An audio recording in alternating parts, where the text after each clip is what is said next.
चीजें वैसी नहीं होती जैसी वो दिखती हैं। गांव के बाहरी हिस्से में स्थित एक पुराना हवेली जैसा घर हमेशा से ही लोगों के लिए रहस्य का विषय रहा था। बच्चे उसे भूतिया हवेली कहकर चिढ़ाते थे और बड़े उसे बस एक खंडहर समझकर नजरअंदाज कर देते थे। लेकिन असल में उस घर के अंदर एक बुजुर्ग महिला रहती थी जिसका नाम था सुभद्रा देवी। वह हमेशा खिड़की के पास बैठी दिखती मगर कभी किसी से बात नहीं करती। लोग कहते थे कि सुभद्रा देवी ने अपनी जवानी में किसी से गहरा प्रेम किया था, लेकिन समाज ने उनकी शादी को स्वीकार नहीं किया। उनके पति और बच्चे नहीं थे और वह अकेली रह गई। उनके बारे में कई किस्से सुनने को मिलते थे। कुछ लोग कहते थे कि वह जादू टोना करती हैं, तो कुछ उन्हें समाज से अलग थलग हुई दुखियारी समझते थे। एक दिन गांव के स्कूल में पढ़ने वाला राजू नाम का लड़का उस घर के पास से गुजरा। उसका फुटबॉल हवेली के अंदर चला गया। गांव के बाकी बच्चों की तरह वह भी उस हवेली से डरता था, लेकिन अपनी फुटबॉल लेने की चाह में उसने हिम्मत जुटाई और अंदर चला गया। अंदर का दृश्य बिल्कुल अलग था। जगह साफ सुथरी थी।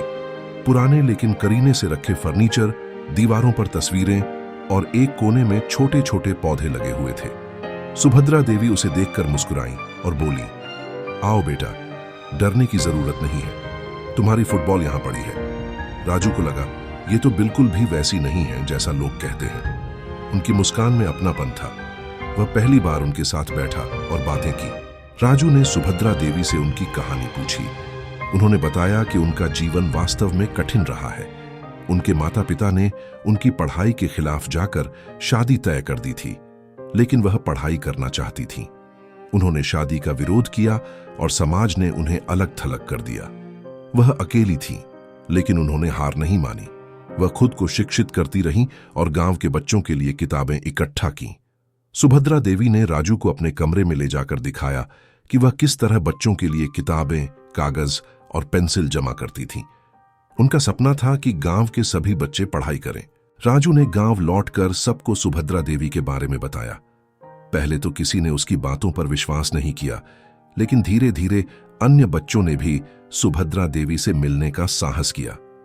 उन्होंने भी देखा कि वह सच में एक दयालु और शिक्षित महिला है जो दूसरों की मदद करना चाहती हैं। धीरे धीरे गांव के लोग समझ गए कि जो वह देखते थे वह सच्चाई का एक हिस्सा मात्र था। सुभद्रा देवी को भूतिया कहकर डराने के पीछे उनकी अपनी धारणाएं थीं, लेकिन हकीकत में वह तो एक प्रेरणादायक महिला थीं। अब वह हवेली बच्चों का पुस्तकालय बन गई थी। सुभद्रा देवी ने गांव के बच्चों को पढ़ाने का बीड़ा उठाया। उनकी मेहनत और लगन से गांव में शिक्षा का एक नया दौर शुरू हुआ।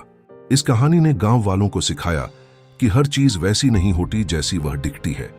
सुभद्रा देवी के जीवन ने यह साबित कर दिया कि समाज की धारणाएं और नजरिए हमेशा सच नहीं होते। असली सुंदरता और सच्चाई को देखने के लिए हमें गहराई से देखना और समझना होता है।